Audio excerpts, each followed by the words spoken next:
And if your child is more into Call of Duty than reporting for duty, you've got to see this. Remember those letter jackets from high school? Well, these days, kids can get one for playing video games. Yeah, the news station's Heather Gustafson gives us a look into the newest high school sport. Okay, so most high school sports, football, soccer, you have to head outside to participate. These are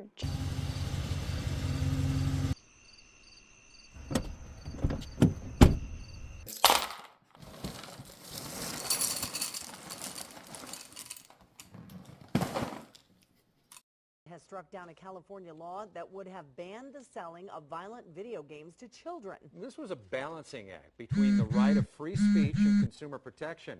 Is it the state's place to dictate who buys what? Mom or dad or the kids? Who does it? Yeah. Yeah. We got Chet Kleben here this morning, defense attorney. The ruling was 7-2. And Chet, how do you feel about that? You agree? You know, I had to...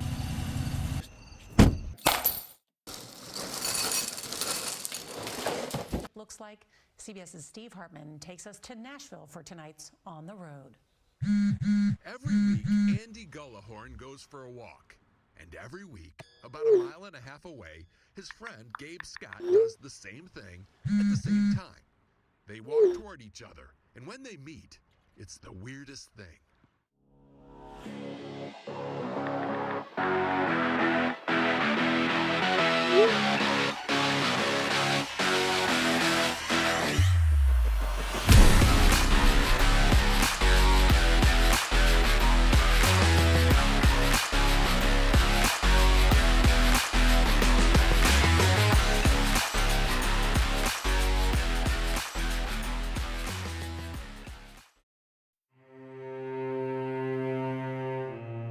We aren't always in the mood to play co-op games, and that's okay.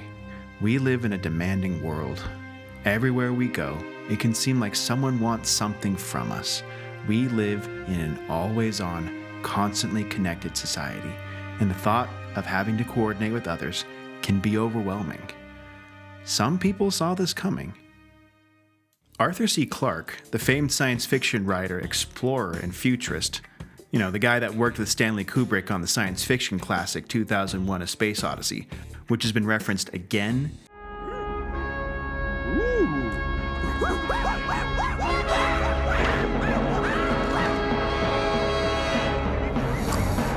and again. Here it comes. Oh, look. And again.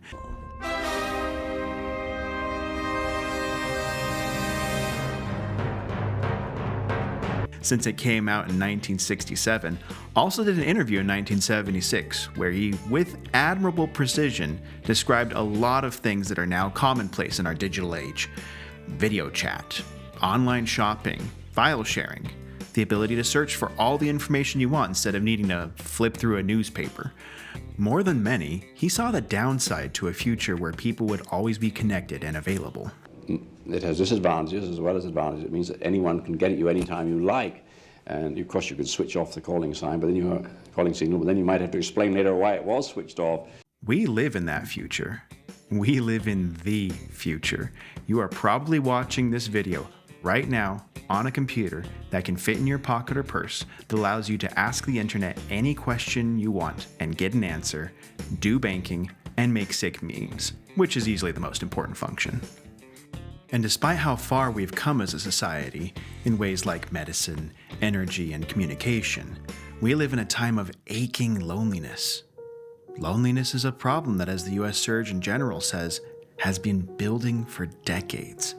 Participation in civic life, things like community organizations, faith organizations, and recreational leagues, has been dwindling for years. The average daily amount of time a person spends with their friends has gone down by 1/3 in the last 20 years or so. So, will co-op games solve all these problems? No, of course not. But do good co-op games make the world a better place? Well, yeah, they do.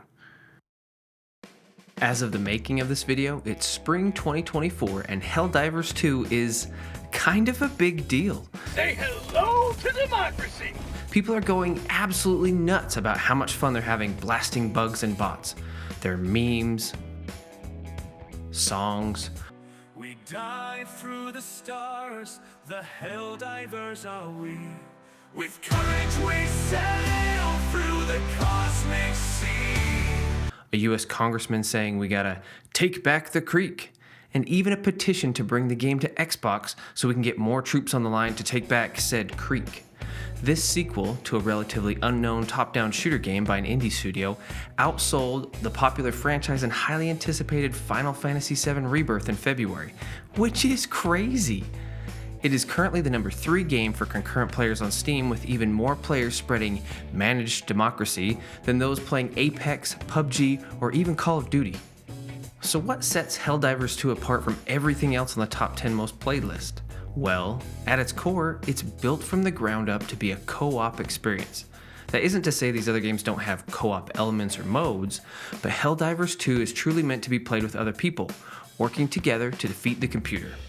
It shares this cooperative focus in common with another of this year's big breakout successes, Palworld. People have been aching for an evolution of the Pokemon formula for decades that they could play with their friends, and Palworld is filling that void. Many came from memes of Pokemon with guns,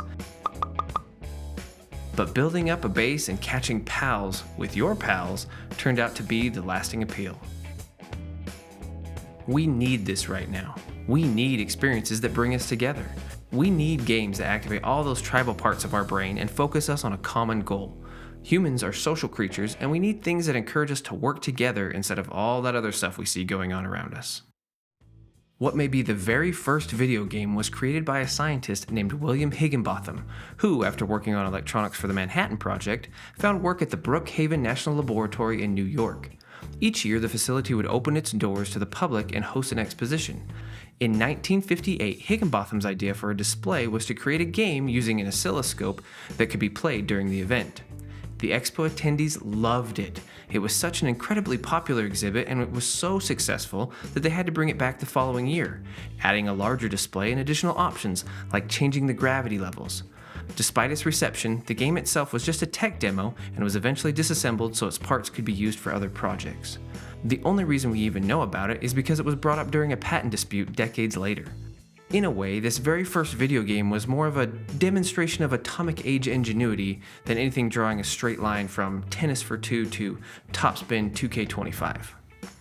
Tennis for Two was played on scientific equipment designed to measure things like wind speed and the ballistic trajectory of an object, which was the style at the time.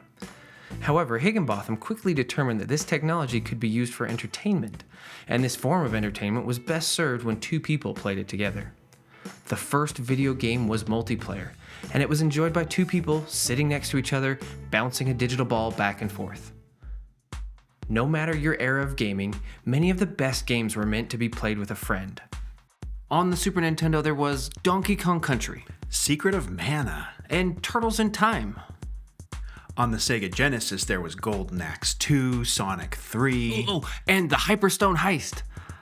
I just like Ninja Turtles, okay? I like turtles. Rampage 2 Universal Tour, Battle Tanks Global Assault, and Gauntlet Legends for the Nintendo 64.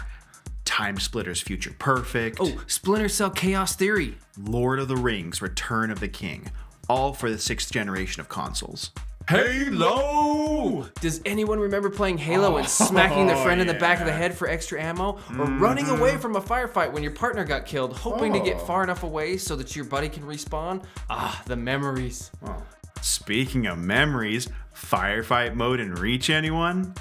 How about games for the Xbox 360 and PlayStation 3? Gears of War, Army of Two, Resident Evil 5, Left 4 Dead 2, Borderlands 2, Dynasty Warriors 8, Rainbow Six Vegas, Call of Duty Zombies. I get it. We played a lot of shooters back then. But they were really good. And don't get me started on PC, which has so many indies to complement the big studio games. We're talking Diablo, Baldur's Gate 3, Road Redemption, Overcooked 2, Broforce, Castle Crashers, Shredder's Revenge. Sorry, not sorry. And so many Lego games. It seems like a lot of what we see and hear about games lately is all about the shortfalls and screw-ups of game developers or greedy corporations.